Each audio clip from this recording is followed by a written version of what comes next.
BJP का जो झूठ का बुलबुला था वो फूट गया।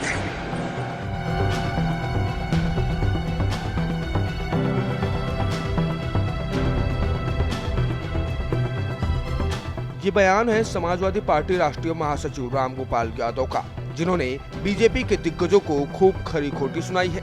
दरअसल लोकसभा चुनाव की जंग के बाद उपचुनाव के महारण में सभी दल कूद पड़े हैं। यूपी में भी उपचुनाव को लेकर सियासी संग्राम होना बाकी है। बीते दिनों उत्तराखंड में हुए उपचुनाव में इंडिया गठबंधन के सामने बीजेपी को हार का मुंह देखना पड़ा। ऐसे में समाजवादी पार्टी राष्ट्रीय महासचिव रामगोपाल यादव ने भी उपचुनाव को लेकर बीजेपी को अब आड़े हाथों लिया है।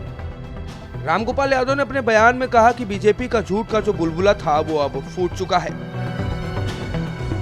सीतापुर, चित्रकूट और दक्षिण से नासिक से होते हुए रामेश्वरम तक कोई भी ऐसी इम्पोर्टेंट जगह नहीं है जहां भगवान राम ठहरे हों, गए हों और बीजेपी जीती।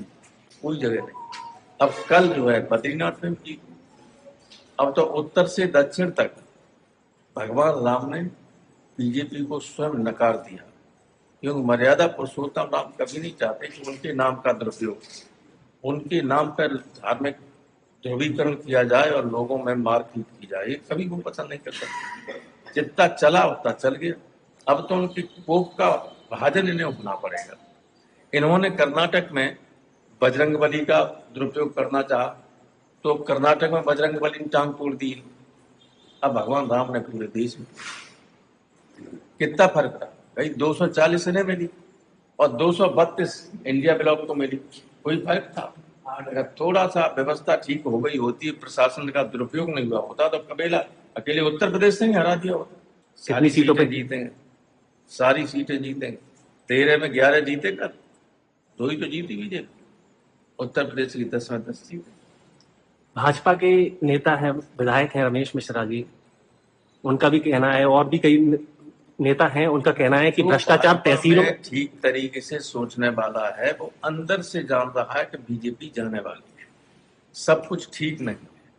जहां अनावश्यक रूप से हजारों लोगों को बेघरवार कर दिया जाए, मकान ध्वस्त कर दिए जाए बिना नोटिस के, और मकान उनका सामान निकालने की भी अनुमति न दी जाए।